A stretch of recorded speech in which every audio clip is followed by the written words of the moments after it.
आद्यगुरु वेदव्यासଙ୍କ जन्मदिवस व्यास पूर्णिमा को गुरु पूर्णिमा रूपे आवाहमान कालू पालित हो आसुछि। एही परिप्रेक्षी में सहरर होलिस्टिक हिलिंग योग शिक्षा केन्द्र पक्षर अनुरूप दिवस पालन करा जायछि। एहा सह शिक्षा केन्द्रर वार्षिक उत्सव मध्य अनुष्ठित होइथिला।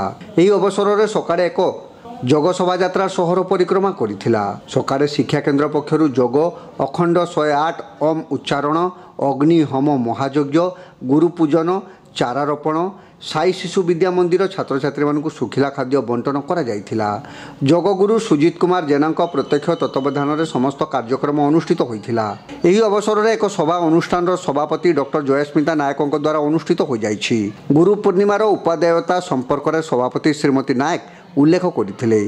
मुख्य अतिथि भाव फकीरमोहन स्वयं शासित महाविद्यालय अध्यक्ष दिलीप कुमार घोष जोग दे जहां द्वारा मार्गदर्शन पाई मनीषों को प्रेरणा मिले से प्रकृत गुरु बोली कॉलेजर अध्यक्ष श्री घोष उल्लेख करते। गुरुपूजा और योग अभ्यास समन्वय विषय से आलोकपात करते। मुख्य वक्ता भाव रीना घोष जोग दे समाज में एभली आध्यात्मिक कार्यक्रम द्वारा परंपरार पुनरुद्धार हो पारिबो बोली से उल्लेख करते। सम्मानित अतिथि भाव पिंछाबणिया स्थित वैदिक गुरुकुल आश्रम संचालक आचार्य विजयजी एवं ध्वनि प्रतिध्वनि खबर कागजर संपादक सृष्टिधर परिड़ा जोग दे सेमानको आशीष प्रवचन देथिले। साधारण संपादक रंजन साहू वार्षिक विवरणी पाठ करथिबा बेले कोषा अध्यक्ष सूर्यनारायण पथाड़ शेष धन्यवाद अर्पण करथिले। समस्त कार्यक्रम को केन्द्रर उपसभापति रीता राउत दीप्तिवंत दास सह संपादक ध्रुवचरण बेहेरा सुश्री ऋतु अनुराग संजय मधुस्मिता कृष्णा रणजीत कविता मानसी गीता प्रमुख परिचालना करथिले। सुजित कुमार जेना योग केन्द्रर योग शिक्षक हिसाब से काम करछि। आज हूँ पवित्र गुरु पूर्णिमा अर्थात महर्षि वेदव्यासंकर जन्मदिन। महर्षि वेदव्यास विभिन्न पुथी पुराण रचना करने सहित आम समाज को जो गुरु परंपरा तार जो प्रेरणा देते से आधार रे आमे समस्ते गुरु पूर्णिमा को आम जोगी मानकर एक विशेष पर्व भाव में पालन करिथाउ। तेणु आज होलिस्टिक हिलिंग योग शिक्षा केन्द्र रे आमे समस्ते आसिक योग अभ्यास आरंभ करूँ एवं त्या सहित यज्ञ अनुष्ठान करूँ आउ त्या सहित अखंड ओम जप आमे करूँ। यही माध्यम आमे समस्त राजरास्ते जाई योग शोभायात्रा रे समस्त लोक मान प्रेरणा जनइलु जे समस्ते आसतु ये योग माध्यम आउ ज्ञान माध्यम समस्ते निजक सुस्थ करने सहित समाजर कल्याण करंतु। से समाज सभारे आम योग केन्द्र समस्ते व्रती अच्छा तेणु समस्ते अन्य मानक योग शिखाउछंती। सकाळु एठी आम फकीरमोहन महाविद्यालय प्रोफेसर दिलीप कुमार घोषंकर माने निर्देश क्रमे आउ तांकर दयाक्रमे आमे यही स्थान रे प्रतिदिन एठी योगाभ्यास करूचंती। आउ कॉलेजर कौन सी कार्य बाधा सृष्टि करी आमे एठी करूना जेतेबेले कॉलेजर कार्य होउनाई सेतेबेले आमे कार्यटी को समापन करूचंती। आज है पवित्र गुरु पूर्णिमा आषाढ़ पूर्णिमा जोटा कि आमर वेदव्यासंकर जन्मतिथि मध्य। तेणु से आमर आदिगुरु आमर भारतवर्ष जो संस्कृतिर जो आध्यात्मिकतार अग्रगति तांकर भूमिका गुरुत्वपूर्ण। जो वेदर संरचना से करते 4 वेद महाभारत रचयिता।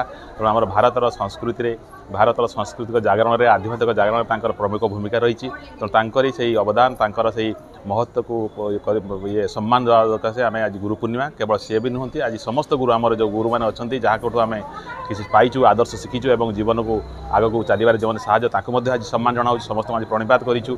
तेणु से गुरु संस्कृति गुरु पूजन संस्कृति को आग को बढ़े नापी जो बालेश्वर होलिस्टिक हिलिंग सेंटर योग सेंटर तांकर जो कर कार्यक्रम निश्चित भाव स्वागत योग्य। एवं से आम कॉलेज अनुमति देती योग गोटे आजिकल आधुनिक जुगे आम समस्त बहुत उपकारी एवं आमर स्वास्थ्य हो मानसिक स्वास्थ्यता हो शारीरिक स्वस्थता निश्चित भाव दरकारी। तेणु आमर से भाया योग केन्द्र तेणु ये सब सकाल ही करूँ अनुमति प्रदान कराई एवं आमर पिला माने किसी संपृक्त अच्छा। आमर आजिकल आमर एकाडेमिक्स शिक्षा प्रणाली में युगर रखा जाइए।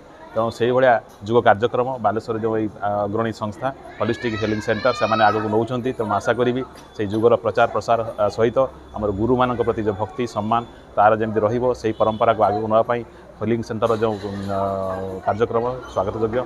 तेणु मोर साधुवाद एवं समस्त धन्यवाद। समग्र भारत में गुरु पूजन होची वेदव्यास जन्मदिन बोलिकिनी एवं शिव प्रथम करिकी सप्तर्षि को शिक्षादान करथिले बोलिकिनी से होचंती आदि गुरु शिवं को। तेणु आम योग सेन्टर रे एठी करा होची प्रत्येक दिन करा जाए एवं आम योग सेन्टर आज वार्षिक उत्सव मध्य याकू समस्त साधक साधिका माने एवं आमर योग गुरु सुजीत कुमार जेना प्रिंसिपाल आसथिले आमर दिलीप कुमार घोष तांकर स्त्री आसथिले आमे समस्त मिसिकी एटा आनंद उत्साह पालन करूछु ताकि आम भितर जो आमर भारतीय संस्कृति भारतीय परंपरा जो गुरुवाद रही गुरु तत्व रही जो जिज्ञासा रही जो प्रश्न करिवार भाव रही से प्रश्नर उत्तर सब दियंती गुरु। तेणु गुरु परंपरा एटा भारत रे प्राचीन परंपरा प्रत्येक शास्त्र रे आपण देखिबे जणे पचारुचंती जणे उत्तर दउचंती अर्थात जणे गुरु जणे शिष्य शिष्यर जिज्ञासु भाव रहिले गुरु जाइके आगेबे।